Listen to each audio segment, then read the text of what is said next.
Hi, everyone. Judge Andrew Napolitano here for Judging Freedom. Today is Monday, June 19th, 2023.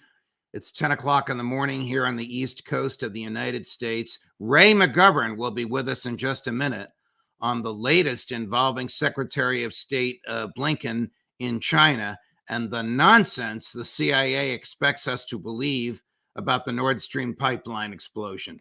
But first, this.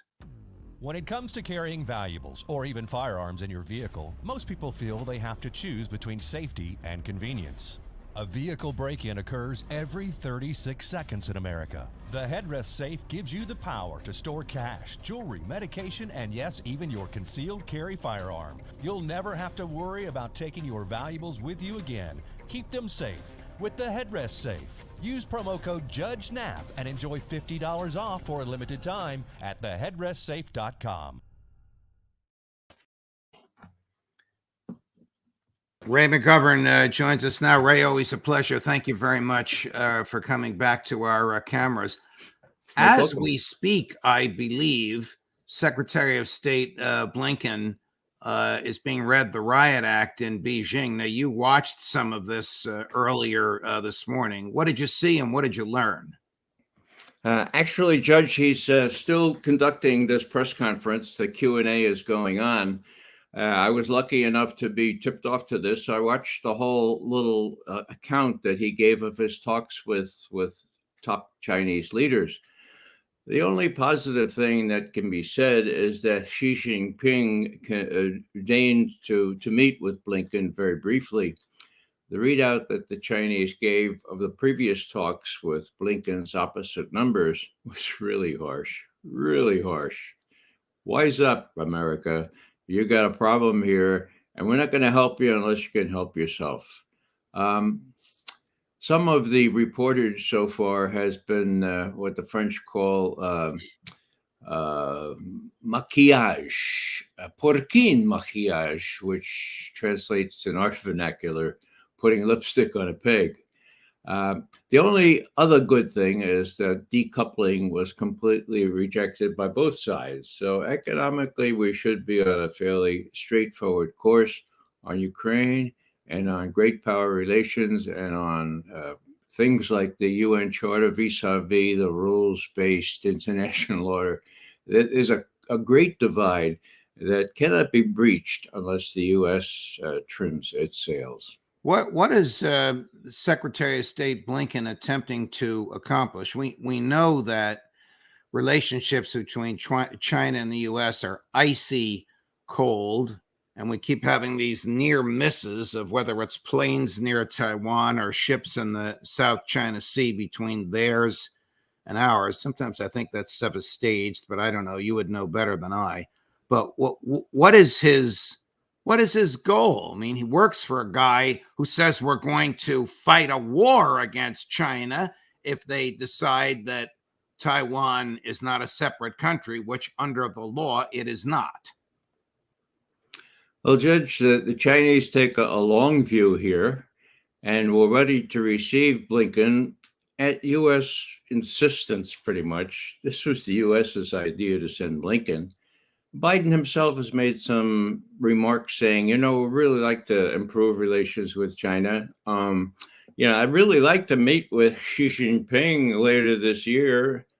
None of that in the readout here. No scheduling of any visit, not even a visit of Blinken's opposite number, although they made noise about, expecting one. Maybe we'll schedule it. Yeah, okay. So what we have here, I think, from the U.S. side is, we got a two-front war.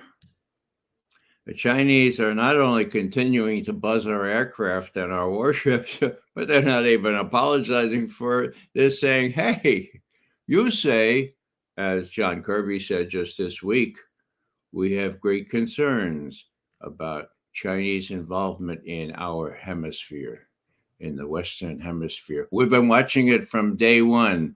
Our concerns grow.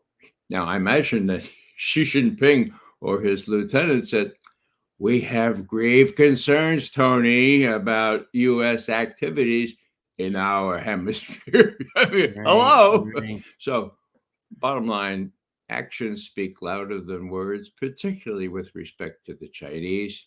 Um, when the U.S. considers this forward approach and talks about eventual war with China, that ain't the way. That ain't the best way to improve relations. Chinese know it, and they gave a 7-hour-long lecture to Tony Blinken about that. So it's up to the U.S. to trim its sails, the more so, since China is fully behind Russia's adventure in Ukraine, and that makes a hell of a difference in world politics. Before we move over to another subject matter, did we ever learn the bottom line, the true story of what that balloon was that half the country was staring at for a weekend a couple of months ago?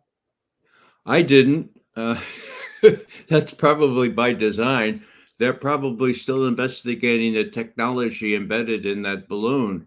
Now, I imagine it was both a weather balloon and a spy balloon, but that's par for the course. How many do we have going over that area? So it was a mountain, it was a storm im Wasserglas, as the Germans say, a storm in a tempest in a teapot, right? And it postponed this visit by Blinken. And the Chinese were not happy about that. So we have a situation where the Chinese are asserting their role as at least an equal of the U.S. and saying, look, with respect to Russia and Ukraine, look, count us in on Russia's side. First question that Blinken was asked just 5 minutes ago was, how about China providing arms to Russia to help in Ukraine? And Blinken says, no, we have assurances from China that they won't do that. Well, they don't need to do that. I mean, why would they do that if they don't need to do that? If push came to shove, my guess is that they would do it. But sure, give the U.S. assurances that we're not going to sell weapons or give weapons to Russia. Sotto voce. They don't need it. They're winning. Right. I can't imagine that Tony Blinken would ask Xi Jinping to convene peace talks between Russia and Ukraine because the American government, the Biden administration, doesn't want peace talks. Well, they don't want them today, Judge. Check back in 2 or 3 weeks when the Russians are at the Dnieper River, when Putin and his lieutenants will say, in effect, now is now a better time for talks, or do you want to go? You want us to go all the way to Poland? I mean, this is big, okay? So yeah, now Blinken referred to that in his remarks. What did he say? He said, "Oh yeah, we welcome the involvement of China as well as other states in trying to foster a solution to the Ukrainian crisis." But that means nothing. The Chinese do have a specific initiative out there. In my view, the U.S. should look into that very, very carefully because the Chinese are serious about that, and they have quite a following in the rest of the world. The New York Times and the Wall Street Journal, the New York Times and the Washington Post, forgive me, both reported this morning that the CIA has announced that Ukraine rejected CIA's warnings not, I can't even say this with a straight face, not to tamper with the Nord Stream pipeline, and that it is more likely than not that Ukrainian operatives destroyed the pipeline. Does the CIA actually expect people to believe that nonsense in light of the 22-page, single-spaced, documented report that Cy Hirsch produced showing that the CIA and the Navy, U.S., destroyed the pipeline? The question is whether the U.S. public have access to this information. They do not know about Cy Hirsch's report from reading the New York Times or the Washington Post. Okay? They sort of know from alternative media or for those who are tuning into these kinds of programs, okay? But they're sort of at a loss for real information. And so if that's the case, then the New York Times and Washington Post offer this alternative facts, right? from Trump, the alternative explanation. Ukraine did it. Now, that's frivolous. That's strange on its face, but consider the implications of that, Judge. As soon as they started talking about any Ukrainian involvement, including non-official involvement, I said they're preparing to throw Zelensky under the bus. That was about 4 weeks ago. Now they're saying it was the Ukrainian government. It was Zaluzhny, okay, the fellow who has disappeared from view, commander-in-chief of all their forces, who orchestrated this thing. The Ukrainian government is to blame. Now, you don't believe that? I don't believe it. Nobody in Europe who's informed about Cy Hirsch's thing believes it. But so few are informed that, oh, here's the explanation we get from the Washington Post and the New York Times. Let's go with it. Doesn't have to be true. All it has to be is out there.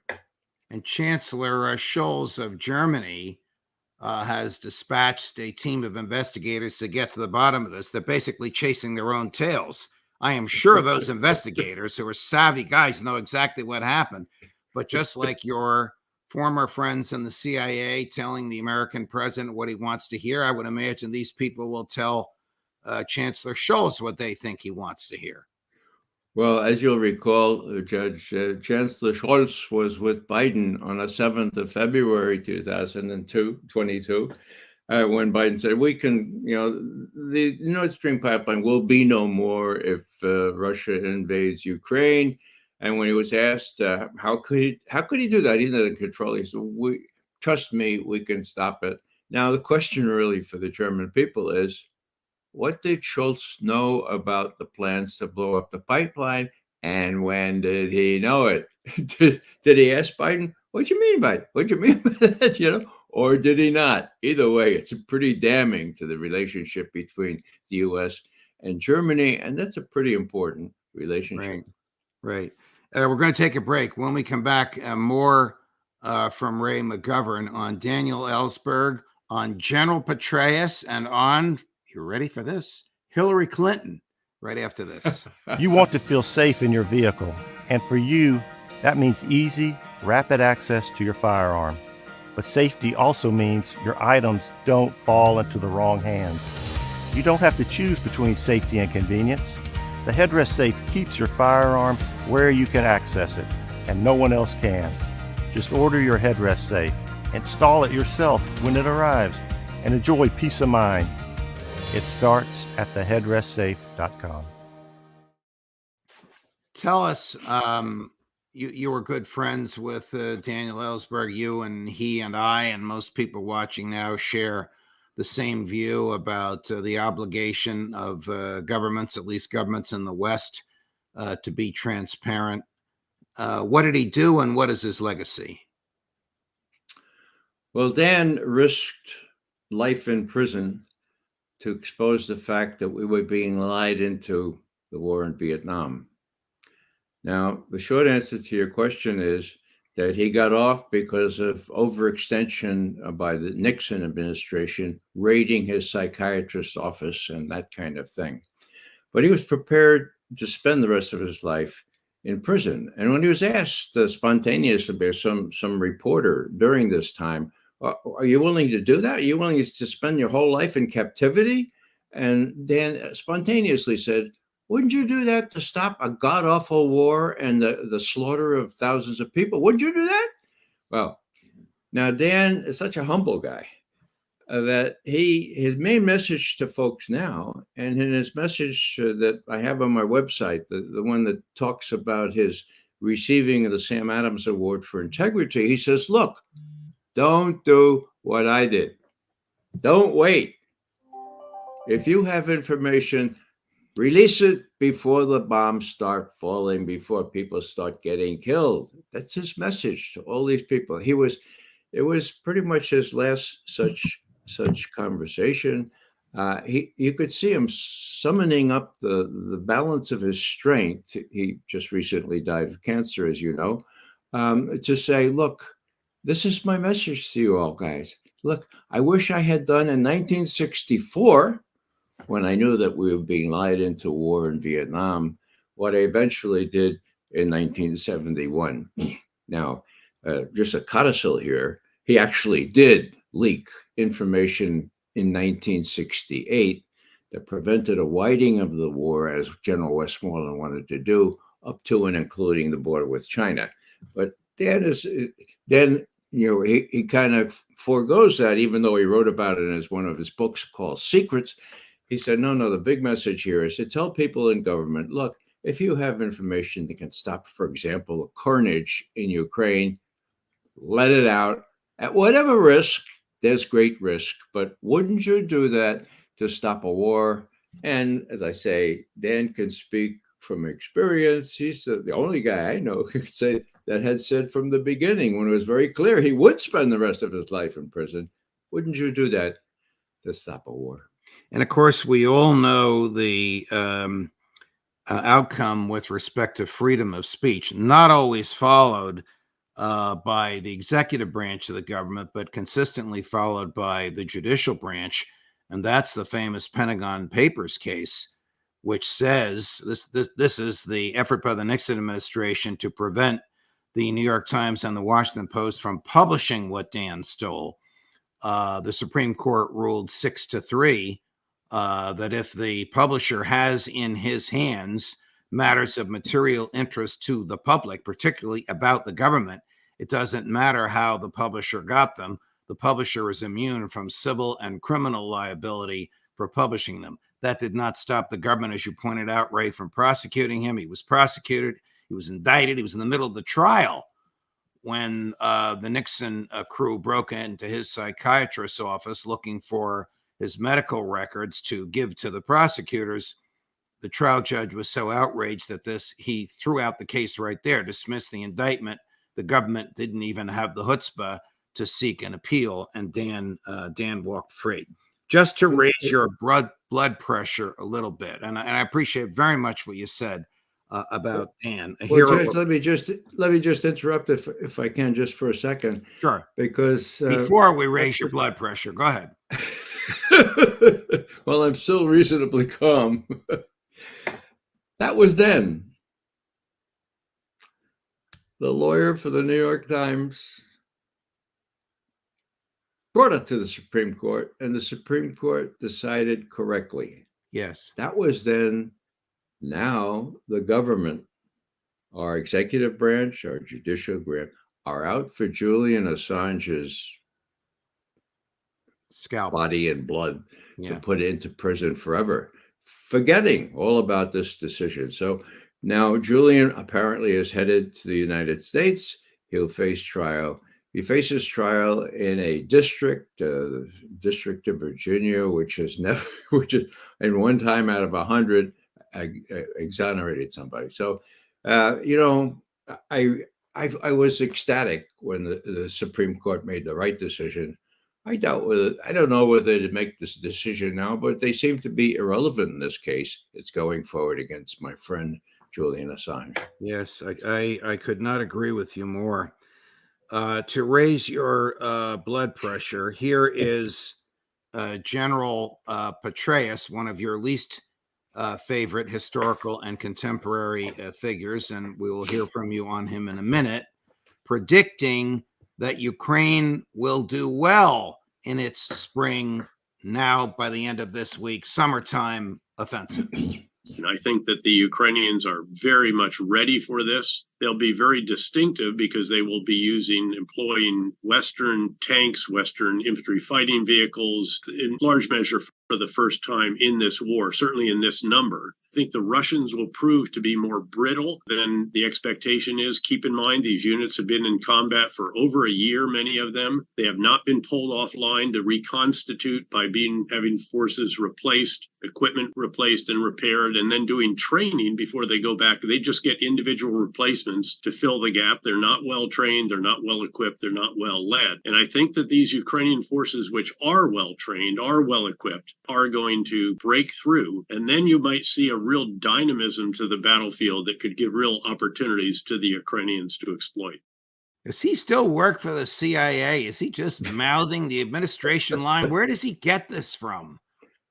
Well, if you do a little research and you go back to his famous dissertation at Princeton, 1987. I'll read it, just a sentence from it. What policymakers believe in any particular case is what matters. What they believe, more than what actually occurred or occurs. Perception to the people in power matters more than victories or defeats on the battlefield. End quote. Perception. He's fostering the perception that Ukraine's going to win, right? Now, that's what the current administration wants to project, but that's not going to last very long. What will Petraeus do when it turns out that the perception he's fostering now is 180 degrees wrong? Well, he'll think up a new perception, and people will interview him and say, well, this is what I believe now. This is what I perceive now. And we'll have to do with General Petraeus. It won't have to do with the United States foreign policy. I just want to cite one thing that probably you don't remember, Judge, but in the heat of the Afghanistan thing, there was a strike on a village where several children, 17, I think, were killed, wounded, okay? And Petraeus is described in the Washington Post as sitting outside Karzai's office. He goes in there with his associates and he says, you know, I don't think those children, I think those children were killed as a false flag attack to demean the United States. I don't think it was U.S. And his associates were aghast. Karzai threw him right out. He said, no, this is unacceptable. So that's the kind of guy he is in trying to foster perceptions, even when it's a really uphill battle. And it's the kind of guy I wanted to challenge one time and got thrown out and spent a night in prison simply for wanting to ask him a question, namely, what happened to those crack Iraqi troops that you trained, General Petraeus? Why'd they run away and throw down all their equipment and their arms when ISIS showed up over the hill? What? I was at the 92nd Street Armory in New York. I didn't get there. I didn't get to stay there very long because I was arrested and put in prison. Wow. Ray, you're a diamond in the rough. God bless you. Thank you very much for joining us. We have the tape of you being arrested, but I know we'll get spanked by the people that carry this if we run that tape. Judge, a diamond in the rough is a compliment, I hope. Absolutely. Okay. Absolutely, my man. I love these Monday mornings with you, and I can tell you the fans, the viewers do as well. You're a great man, Ray. Thank you very much. What a pleasure. Thank you, Judge. Mm-hmm. Later on today, Colonel Dan Davis and Phil Giraldi, Judge Napolitano. More as we get it, as always, for Judging Freedom. You want to feel safe in your vehicle. With access to your firearm that's both secure and convenient, the Headrest Safe keeps your firearm where you can access it and no one else can. It starts at theheadrestsafe.com.